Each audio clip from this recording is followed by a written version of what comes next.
Hinangaan ni Sin at ng mga kaeskwela si Sin at ang kanyang mga kaibigan. Dahil may kalkalso sila at ang barkada niya. Simula nung pangyayaring yun, si Sin at ang kanyang mga kaibigan ay naging mas malapit sa isa't isa. Gusto nilang mag-hangout together. Sinabi ni Sin sa mga bums na ibabad ang batang iyon. Naging kaibigan nila siya at tumira sa bahay ni Suho. Sinong nagsabing magtatanong siya ng bata?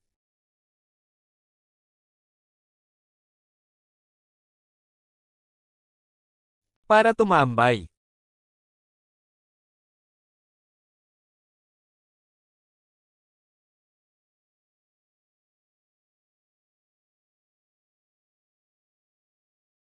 Kasama sila. Pakiramdam ni Bomsok ay nagpanggap si Younggi na wala siya.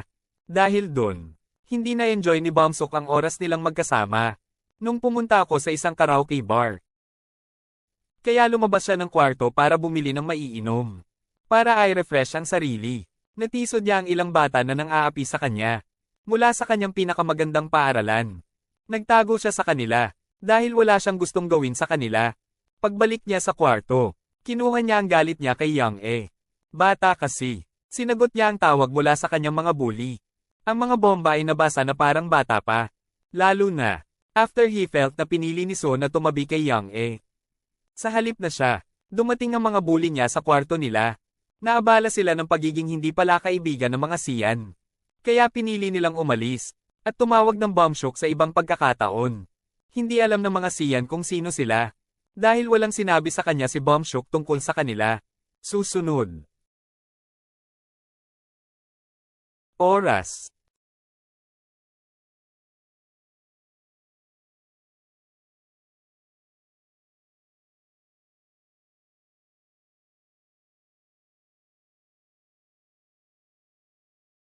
Sinubukan ni Sean at So na magkomento. Nagulat si So, kapag binasa ng bomb si Austen. Para tumigil sa paglalagay ng mga kamay sa kanya. Simula nung pangyayaring yun, Bomb 6 mental state ay naging hindi matatag. Natakot din siya sa mga bully niya. Napatuloy na tumatawag sa kanya sa telepono. Ilang araw siyang nag-skip ng klase. At hindi sinabi kahit kanino ang tungkol sa kanyang ginagawa. Magkita tayo. At Aidmanda. Nagpa siya na bisitahin ng bomba 6 na bahay upang suriin siya. Namangha sila sa engranding luxury house ni Bombshok. The rumor na mayaman ng parents ni Bombshok. Nakumpirma na totoo. Sinabi sa kanila ni Bombshok na siya ay nasa isang biological na anak ng kanilang mga magulang. Tila, pinagtibay ang Bombshok nang maging politiko ang kanyang ama.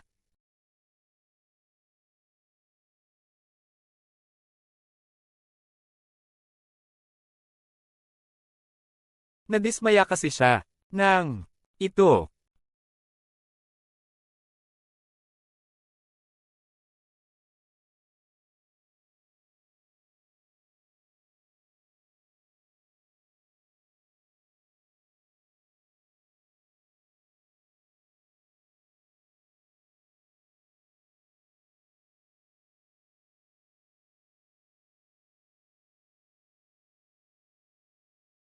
Tumanggi pa silang aminin ang ginawa nila sa kanya.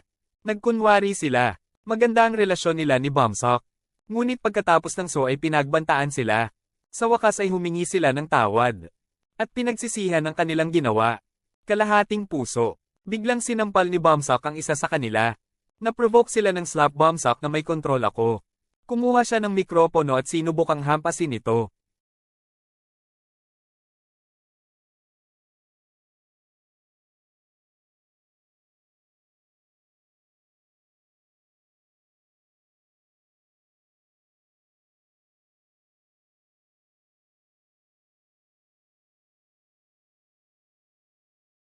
Mom Soho told Suho na galit siya sa kanya. Kasi, pakiramdam niya ay tinatrato siya bilang isang suportado ng Suho. Pakiramdam niya ay hindi siya tinuturing ni Suho bilang kaibigan. Lagi kasi siyang inaasikaso ni Suho. Hindi sumang-ayon si So sa sinabi ni Bombsok. Dahil palagi silang nag-iinarte na parang magkaibigan. Sa lahat ng oras na ito, sinabi niya rin yun. Ilang beses na siyang tumulong sa Bombsok. So sino ang nagalit? Nung sinabi ni Bombsok yun. Babayaran niya siya sa lahat ng ginawa niya para sa kanya. Siya na ang namagitan sa kanilang dalawa at hinayaan si Bombsok. Hindi galit si Bombsok kay Sin. Hindi siya nagalit sa kanya at palaging nirerespeto siya. Sa wakas ay nagpa siya siyang umuwi mag-isa pala. Patuloy pa rin ang pagtawag sa kanya ng kanyang bully sa telepono. At sinusubukang hanapin kung nasaan siya. Pauwi na siya. Nagbabad ang mga bomb sa counter Jin-chan at grupo ni Taehan. Sabay-sabay. Nahanap ng mga bully niya kung nasaan siya. Sa kabutihang palad, pinili ni Jin-chan at ang kanyang grupo na pagnakawan ng mga bully na iyon. Sa halip na magbabad ang mga bombs. Dahil kailangan nila, mga estudyante ang mga bully na iyon. Ng isang elite high school. Takot ang mga bully na iyon sa Young Chance Group. Na nananakot sa kanila. Wala silang magawa kundi gawin ang gusto nila. Sa pamamagitan ng paglilipat ng kanilang pera sa kanila. Doon lang at panoorin sila. Bigla niyang binugbog lahat ng bully niya. Sino ang pinuno ng grupo?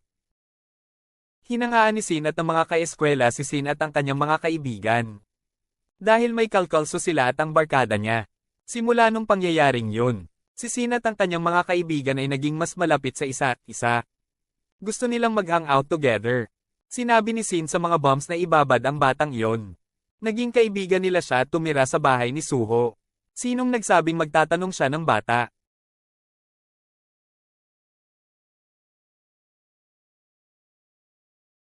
Para tumambay.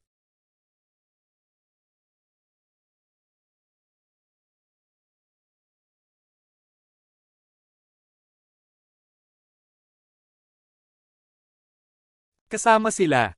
Pakiramdam ni Bomsok ay nagpanggap si Younggi na wala siya.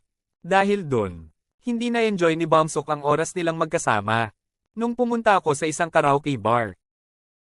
Kaya lumabas siya ng kwarto para bumili ng maiinom. Para ay refresh ang sarili. Natisod niya ang ilang bata na nang-aapi sa kanya. Mula sa kanyang pinakamagandang paaralan. Nagtago siya sa kanila. Dahil wala siyang gustong gawin sa kanila. Pagbalik niya sa kwarto, kinuha niya ang galit niya kay Young E. Bata kasi. Sinagot niya ang tawag mula sa kanyang mga bully. Ang mga bomba ay nabasa na parang bata pa. Lalo na, after he felt na pinili ni So na tumabi kay Young E. Sa halip na siya, dumating ang mga bully niya sa kwarto nila. Naabala sila ng pagiging hindi pala kaibigan ng mga siyan. Kaya pinili nilang umalis, at tumawag ng Bombshok sa ibang pagkakataon. Hindi alam ng mga siyan kung sino sila. Dahil walang sinabi sa kanya si Bombshok tungkol sa kanila. Susunod. Oras.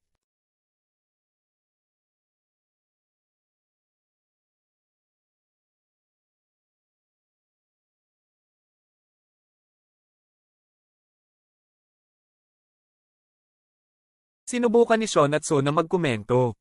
Nagulat si So, kapag binasa ng bomb si Austen. Para tumigil sa paglalagay ng mga kamay sa kanya. Simula nung pangyayaring yun, Bomb 6 mental state ay naging hindi matatag. Natakot din siya sa mga bully niya. Napatuloy na tumatawag sa kanya sa telepono. Ilang araw siyang nag-skip ng klase. At hindi sinabi kahit kanino ang tungkol sa kanyang ginagawa. Magkita tayo. At Aidmanda. Nagpa siya na bisitahin ng bomba 6 na bahay upang suriin siya. Namangha sila sa engranding luxury house ni Bombshok. The rumor na mayaman ang parents ni Bombshok.